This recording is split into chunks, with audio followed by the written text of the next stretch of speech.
যারা বলেন মেসি একা বার্সার জন্য কি করেছে তারা দেখে নিন স্প্যানিশ বালক লামিনে ইয়ামালকে। যারা বলেন বার্সাতে জাভি ইনেস্তার মতো কিংবদন্তিরা খেলেছিল বলেই মেসি দুহাত ভরে সাফল্য পেয়েছেন, তাদের জন্য বোধহয় লামিন ইয়ামাল জবাবটাই দিয়ে দিলেন। বেনফিকার বিপক্ষে ডি বক্সের বাইরে থেকে পাগলাটে গোলটা করে মেসিকে ফিরিয়ে আনেন এই স্প্যানিশ তরুণ। ঠিক এইভাবেই তো রাতের পর রাত ম্যাচে ইম্প্যাক্ট রেখে মেসি একাই ছিটকে দিত প্রতিপক্ষকে। হ্যাঁ, বার্সার হয়ে জাভি ইনেস্তার মতো কিংবদন্তিরা খেলেছে ঠিক, স্বচ্ছ সত্য হচ্ছে এটাই যে এক লিও না থাকলে বার্সার কপালে কখনোই জুটত না এত সাফল্য, বার্সা হয়ে থাকতো সাদামাটা এক ক্লাবই। চলুন সে বিষয়ে বিস্তর আলাপ করে বুঝিয়ে দিচ্ছি। তার আগে লামিনে ইয়ামাল ঘরের মাঠে কিভাবে পর্তুগিজ ক্লাবকে ছিটকে দিলেন ম্যাচ থেকে সে ব্যাপারেই খুলে বলি। তারপর আসবো মেসি কিভাবে একা কাঁধে বার্সার ইতিহাস রচনা করেছেন সেই গল্পে। প্রথম লেগে বেনফিকার মাঠ থেকে 1-0 গোলের জয় নিয়ে ফিরে স্বস্তিতেই ছিল বার্সেলোনা।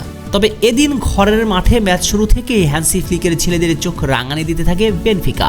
যদিও ম্যাচের 11তম মিনিটে দুর্দান্ত এক অ্যাসিস্ট করে দলকে এগিয়ে নেন লামিন, কিন্তু ম্যাচের 13তম মিনিটে ওতামেন্দির গোলে সমতায় ফিরে অতিথিরা। এই গোলের পর অনেকটাই আত্মবিশ্বাসী হয়ে জেগে ওঠে বেনফিকা।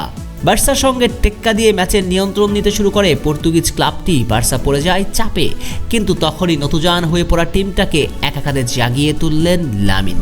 ডিবক্সের বাইরে থেকে লামিন দুর্দান্ত এক গোল করে ম্যাচে দ্বিতীয়বারের মতো এগিয়ে নেন বার্সেলোনাকে।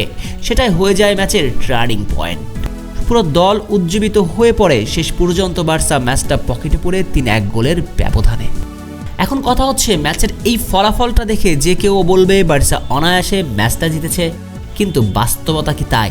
মূলত ম্যাচের পার্থক্যটা গড়ে দিয়েছেন একজনই, লামিন ইয়ামাল। ডিবক্সের বাইরে থেকে অমন দুর্দান্ত একটা গোলের পর ম্যাচ থেকে পুরোপুরি ছিটকে যায় বেনফিকা, আর এটাকেই বলে ইম্প্যাক্ট। আর এই ইম্প্যাক্টটাই রাতের পর রাত রেখে যেতেন লিও। যখন যতবার জাভি ইনেস্তা সহ পুরো বার্সা ঝিমিয়ে পড়তো, তখনই মেসি এমন জাদুকরী মুহূর্তের জন্ম দিয়ে পুরো দলকে উজ্জীবিত করে তুলত। প্রমাণস্বরূপ 2011 সালের চ্যাম্পিয়ন্স লিগের ফাইনালের কথাই বলা যাক। ওয়েম্বলির যে ফাইনালে 3-1 গোলের ব্যবধানে জয় তুলে নেয় বার্সা। এই পরিসংখ্যান দেখে যে কেউ বলবে বার্সা অনায়াসে ম্যাচটা জিতেছে, কিন্তু সেই রাতের বাস্তবতা কি তাই ছিল?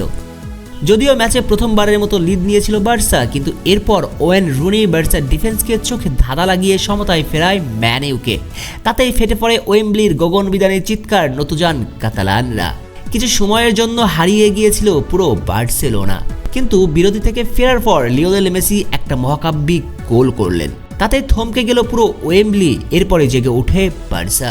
3-1 গোলের ব্যবধানে জয় নিয়ে শেষ করে ম্যাচ। তাই ফলাফল দেখে কি যে কেউ ভাবতে পারে বার্সা সহজেই ম্যাচটা জিতেছে, কিন্তু আড়ালে ম্যাচের পুরো পার্থক্যটা একাই গড়ে দিয়েছিলেন লিও।